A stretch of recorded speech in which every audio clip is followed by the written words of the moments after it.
Okay, Danica Patrick has joined us. We appreciate her coming in. She drives the number 10 GoDaddy Chevrolet for Stewart Haas Racing. Danica, coming to Indianapolis Motor Speedway, certainly a place that is near and dear to your heart. But talk about coming here now in Sprint Cup Series and your thoughts about how the car is handling and your anticipation for tomorrow's Brickyard. I always like coming here. It's, you know, as I've said before many times, it's a special place. It makes me happy to be here. You know, I feel very comfortable, but, you know, at the same time, working on a new car and working on making that handle well and like I want to, and also building up the confidence to do what you need to do in a Cup car here. So yeah, it's just a process. We changed the setup a fair amount from yesterday, and it was better. So we used the first couple of runs there in race trim, and then went to qualifying. And you know, I feel like we're on to things, but you know, we haven't quite put it all together. But you know, it's challenging in a Cup car. It's definitely not working towards flat. It's braking, lifting, not lifting all the way. You know, there's a lot more going on. So. But I like being here in general. It's fun for me as the city goes because my family all lives here. So, you know, I've been here since Wednesday doing stuff. So, it feels like a lot less work when, you know, you're doing fun things with your family. So. Good deal. We'll take questions now for Danica. If you have one, raise your hand. State your name, affiliation. We'll start in the back there with Claire. If we can get her a mic, please. And then we'll come up front. Claire B. Lang, Sirius XM NASCAR Radio. Sam Hornish said that as opposed to the speeds, which are high in an Indy car, that it makes the hair on his arm stand up more in a stock car going faster. And you're talking about what you need to do in a stock car here. Can you talk more about that? Yeah, I suppose. I mean, you know, is that me? When, you know, I think they're equally challenging. I mean, there's a lot more. When you get flat in an Indy car, it's generally fairly comfortable. But I think building up to that is, you know, grab your gonads and go for it. And I think it's similar in a stock car.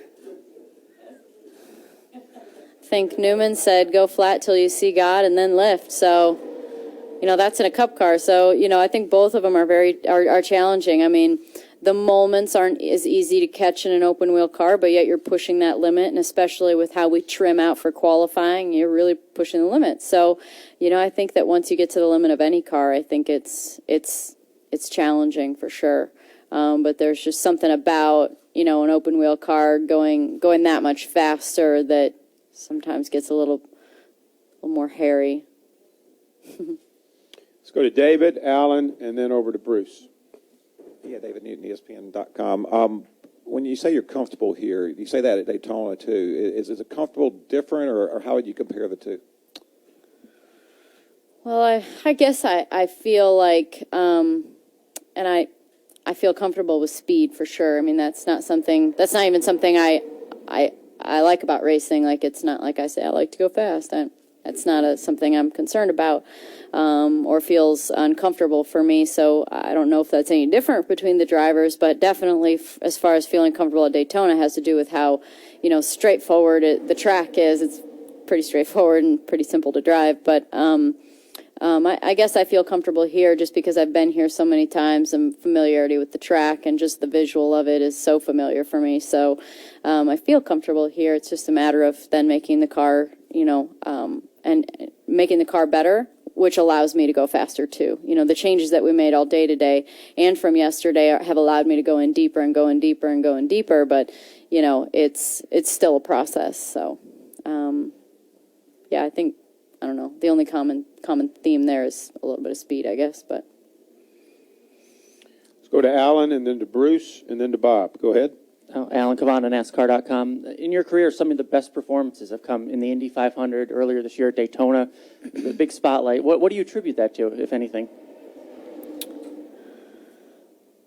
I was going to make some joke that was not appropriate probably, but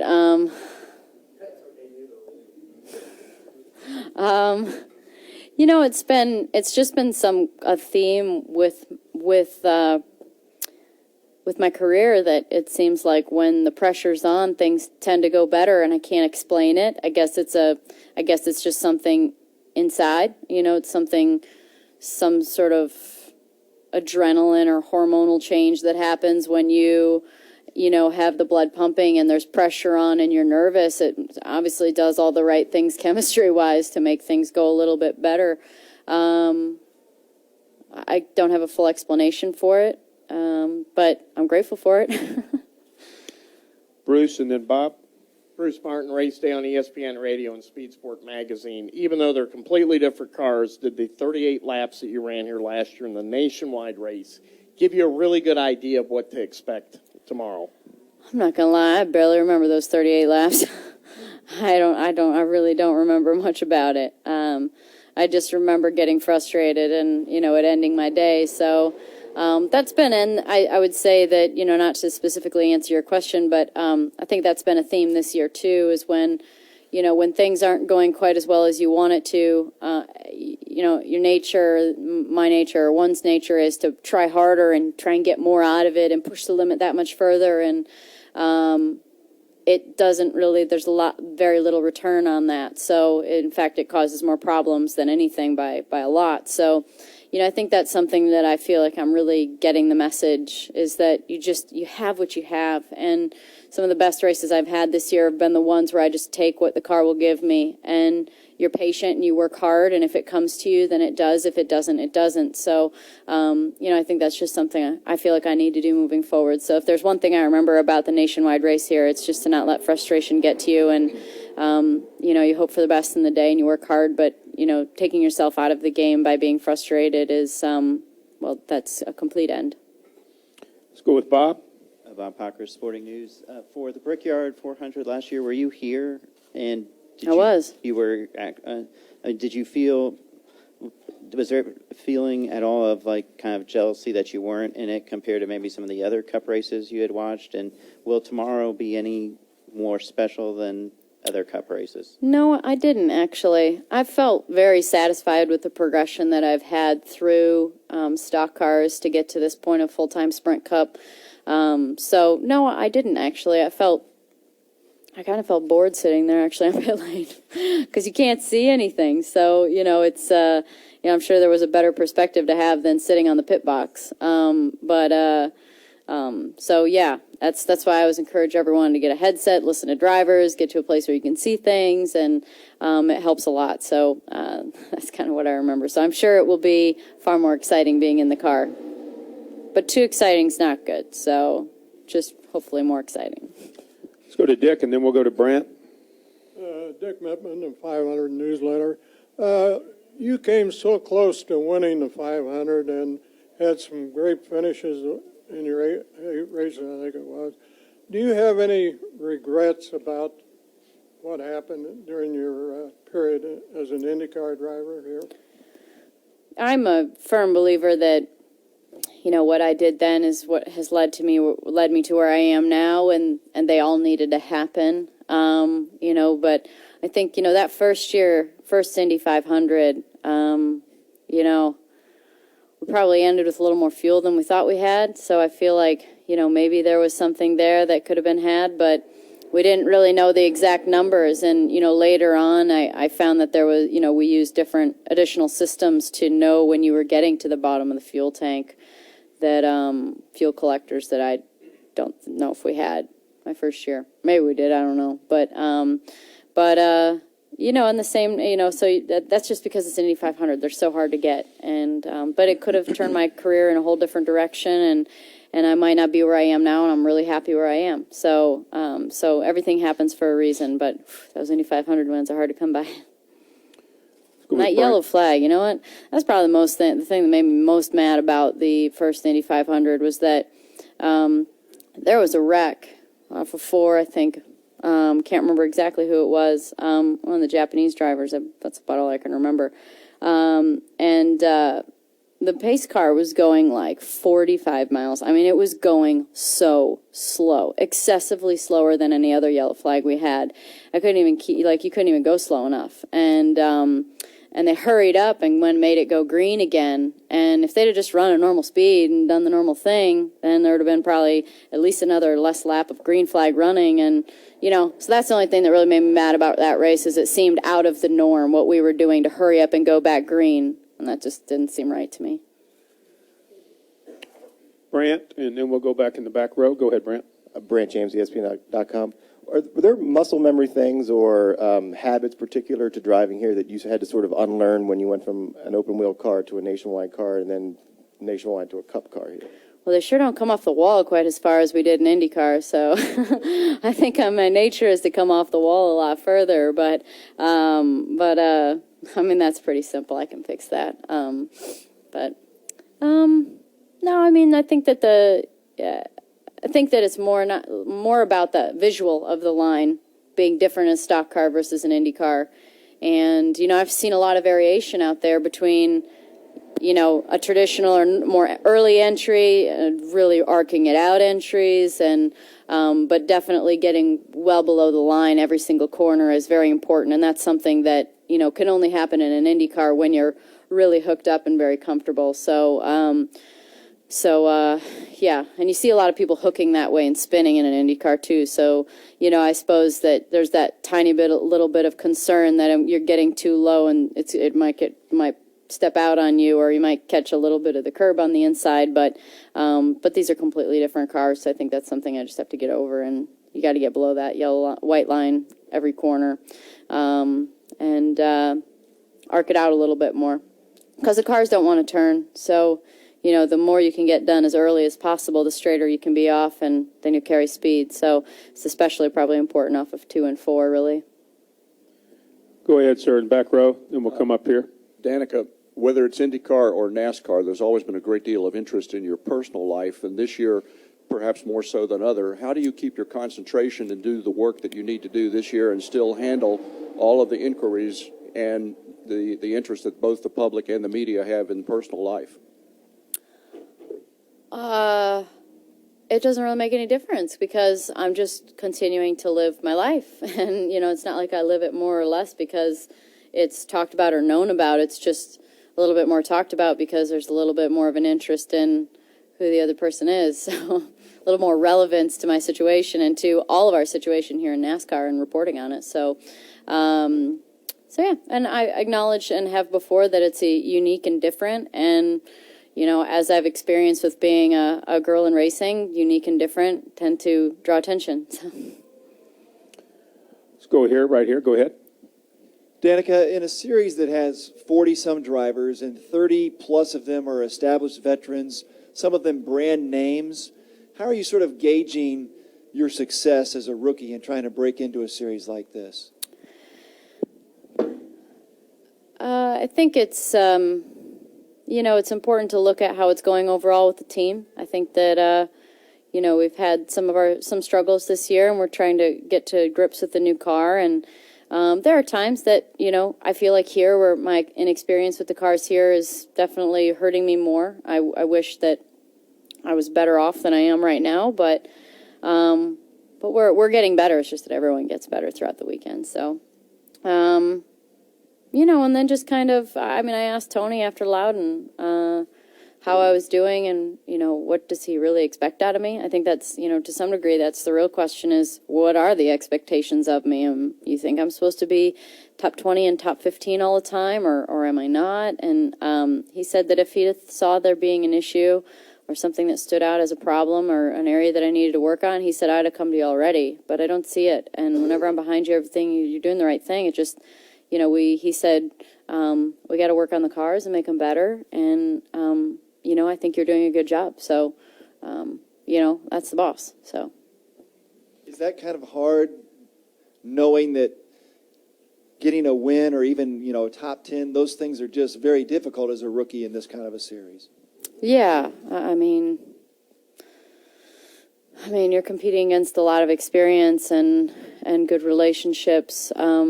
Team-wise, so and driver crew chief-wise, and familiarity, and it's just tough. And I think that hoping for top 10s and wins all the time is fairly unrealistic. So it doesn't mean it can't happen. I mean, Daytona was the top 10 to start the year off.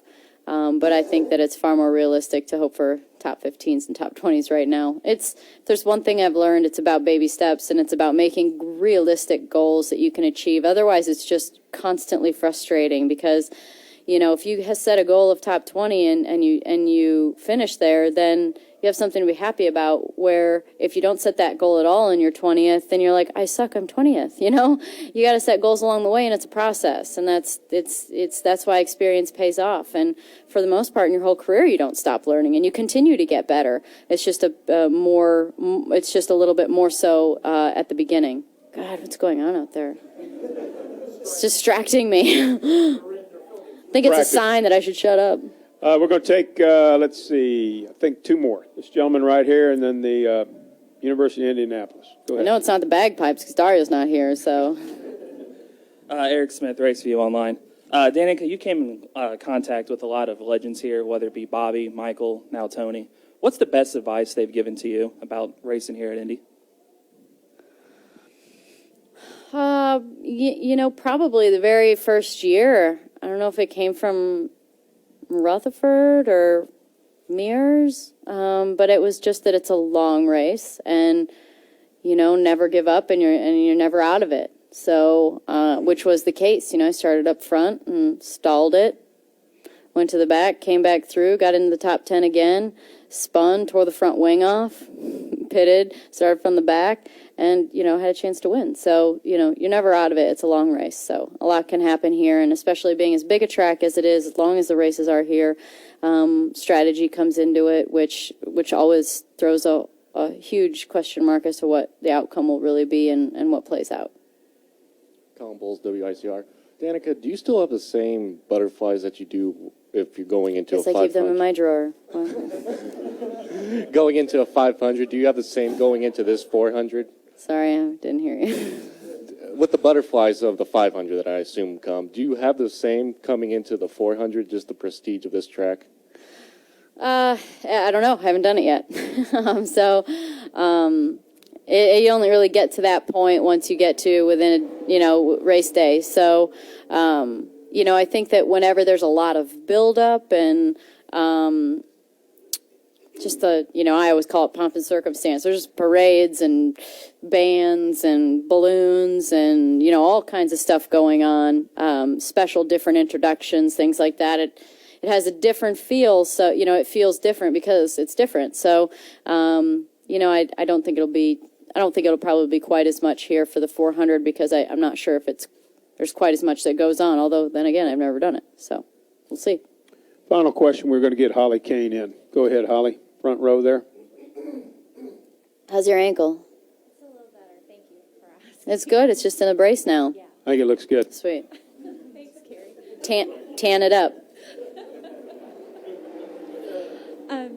I just wanted to ask you something kind of based on what you had said before. At one point, you were a rookie in the IndyCar series, and you had to learn and figure out and set expectations. Have you had to go about it differently in NASCAR than you had to in open wheel, your first season? And Yes, probably to start with. There's so many more cars that if I finish top 20, that meant that I was just in the field in IndyCar. So, there's as far overall results are significantly different for goals, but,